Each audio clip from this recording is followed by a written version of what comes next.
এবার নায়ক জায়েদ খানের দিকে ধেয়ে আসা ডিগবাজি জায়েদ খান কি সামলাতে পারবেন? পৃথিবীর অষ্টম আশ্চর্য এই বাংলায় জন্ম নেয়া নায়ক জায়েদ খান। পৃথিবীর সব দেশের অভিনয় শিল্পীরাই কম বেশি অভিনয় শিল্পে অভিনয়ের জন্য নন্দিত হন অথবা নিন্দিত, কিন্তু বাংলাদেশি নায়ক জায়েদ খান তার বিরল প্রকৃতির অভিনয়ের জন্য নিন্দিত হলেও তিনি বিশেষভাবে পরিচিতি পান একটি প্রতিযোগিতা অনুষ্ঠানের মঞ্চে ডিগবাজি দেওয়ার কারণে। এরপর থেকে ডিগবাজি জায়েদ খানের দর্শক পরিচিতি বেড়ে যাওয়ায় বিভিন্ন বিজ্ঞাপন নির্মাতা তার এই বিপুল দর্শকপ্রিয়তাকে কাজে লাগান বিভিন্ন প্রোডাক্ট প্রচারণার কাজে। এতে তিনি বিশেষ এক শ্রেণীর দর্শকের কাছে বিশেষ খ্যাতিও লাভ করতে থাকেন।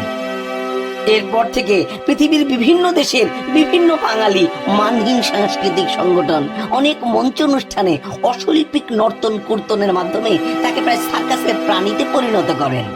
অবশ্য তিনি এটা বেশ উপভোগী করেন। এভাবে ভালো চলছিল তার এই সার্কাস্টিক জীবন। কিন্তু 5 আগস্টের পর এবার হাওয়া উল্টো দিকে বইতে শুরু করেছে।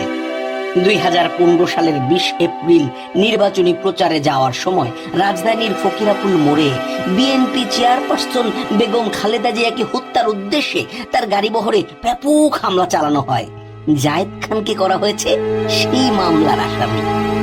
যদিও এই আসামির তালিকায় জায়েদ খান ছাড়াও আরো একাধিক অভিনয় শিল্পী এবং অনেক বড় বড় রাজনৈতিক নেতারাও আছেন।